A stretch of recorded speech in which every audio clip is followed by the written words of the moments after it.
Okay, well, we'll try this. I will apologise with you guys in advance because I've just heard, I was going to call it a motorbike going up and down the street, but based on the pitch, I think it's more like a moped. So if that gets picked up in this recording, sorry, I've tried to wait a while for them to go away, but they're not leaving. So I just thought I would get ahead and do some, I don't know, recording speaking, because it's been a little while since I've done this. I've been trying to keep up a good cadence, but I slipped off a little bit, so I guess it's time to get back to that. Also, the dogs are here, so if they start rattling about, I apologise. But as you will be able to see by the video in which you're watching this, we're going to talk about Empire of Sin this week. And now this is such a bummer to speak about this game, because this game, the actual moment-to-moment gameplay of this game is absolutely fan-bloody-tastic. There's just a few things that hold this game back from not just being a good game. There's things that hold this back from being a game that is even acceptable to be sold at retail, because there's things wrong with this game that are just so egregious that my time with this game, instead of being one of fun, is one of extreme frustration and anger, I think is probably the way to put this. So this is a game made by John Romero, who is, or some people will recognise as, one of the main names behind the original Doom and id Software. He was sort of the man. I can't remember what his actual job title was, but when he was creating the game, he was part level designer, part sort of man that would just give the feel of the game, So I think in many ways that the rock and roll feel and the sort of metal feel to it, and just the sort of run and gun, all action craziness that makes it look a bit like an Iron Maiden album cover, is much to do with him. So he does have a pedigree. He also made Daikatana, which wasn't, well, I suppose the less said about that the better.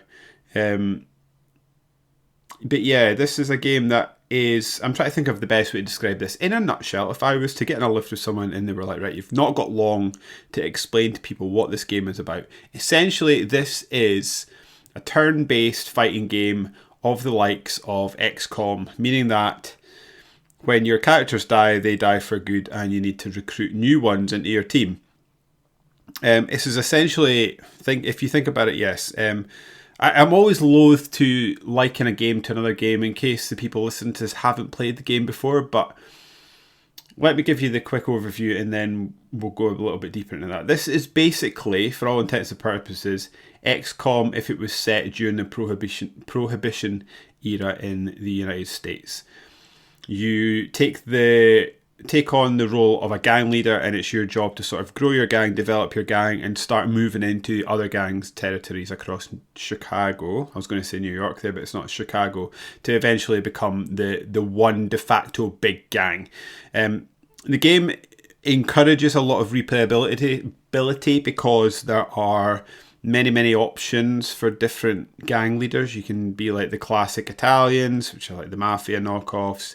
There's the Irish. There's like South American gangs. There are sort of various. There's more than one Irish gang actually, and basically, yeah, you just sort of grow your gang, and you do that by taking over territory, either by starting a war with other gangs, doing deal with other gangs, to take up different areas. You can even buy them out once you get to a certain point, but yeah, and then there's a loose story where you're sort of chasing after some guns or something else, and that sort of progresses you through the story and through the game, and gives you something to aim for beyond just the run and gun, take over this area, open up an area here for making booze, here's another area, speakeasy, here's a brothel, and just sort of growing your empire that way.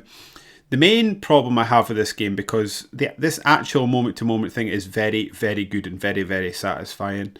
It's really fun to start a gang war and then have your rackets be attacked and then have to attack rackets back, and then At some point, other gangs, allies will say, look, knock this off. What can we do to make the peace here with the allies? Or if you're really kicking the ass of the gang will try and come to the table with you and have a discussion with you to try and end the war. And that feels authentic, and it feels like the world is living and breathing. You're actually sort of being the mover and shaker and the big talker across a lot of gangs, and you can end up having quite a lot of influence across the other gangs in the area and helping others during when they get into wars and signing agreements and signing supply agreements and non-aggression pacts and stuff like that. And it's really, really good.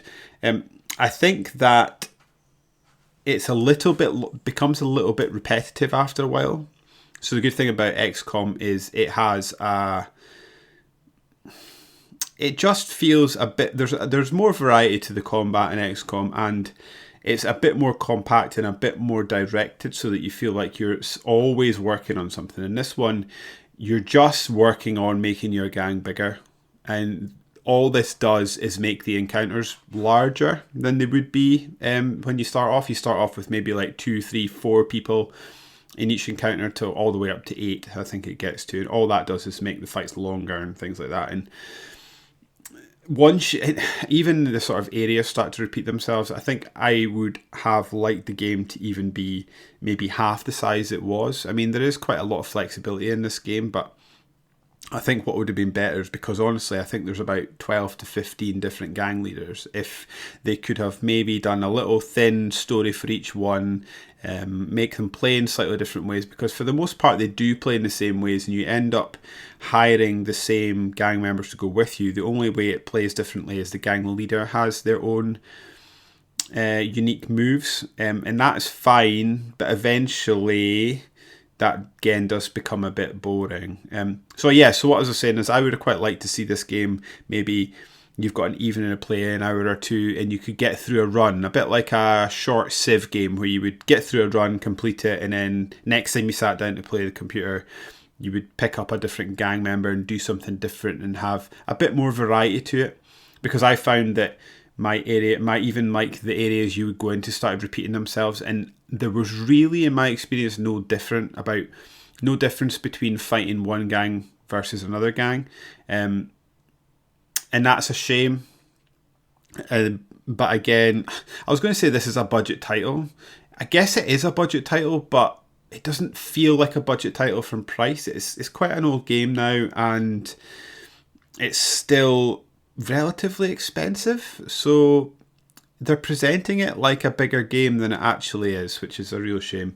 If this was sort of a £15 experience, then I could kind of let it away with itself. I would still enjoy it to be a bit more streamlined than it is, but I guess you would let them off if it was that, but I don't think it was when it came out. And it's the price is still 25 to 30 quid now, I think. Unless you've got Game Pass, then it's on there. The most egregious thing about this game, however, is the bugs. I think I ended up starting about 4 different games, and each time I had to stop because a bug had come along and barred me from making progress through the game, which is just completely unacceptable. I thought it was maybe a one-off, but happening 4 times in a row is really quite bad. And the issue there is that you would look it up online, and it was a very common bug. It was a bug that was being reported by a lot of people, and it just wasn't fixed, and it's not going to be fixed. So there's a bug. So this is a game that has not just got some known shippables that might happen to 1 in every 1,000 players. This seems to have a lot of bugs that the developers would be aware of. Romero Games, or whatever he's calling himself. And obviously they've just not made enough money, or they've made their money and they're not interested in fixing or supporting the community. They released some DLC which seemed to add the amount of gang members in the game to your roster, so you could pick some new ones, and then never bothered to fix the problems that it has. Which again, like I say, this is a real shame. In closing, this has the sort of embers of a fantastic experience. I'm a big fan of the XCOM type games, and this is set in an era that I think is much more interested in sort of historical era, fantasy era, than I am future or sci-fi. And it's, yeah, it just sort of ticked my boxes. I just found myself being incredibly frustrated with the delivery and the lack of support that they gave this game after it came out. So yeah, I guess that's it. Please check out my socials. You'll see them below. Check out some other videos that I've got going on this channel. They're pretty thin on the ground just now, but I'm sort of developing and trialing this idea where I'm just going to play a game as much as I want to play it. I may complete it, I may not complete it, and then just give you a 10-minute discussion about what I think about the game overall. But yeah, check out my channel. Please like and subscribe. It genuinely helps. And follow me on Twitter and Instagram. And I will check you guys later. Bye.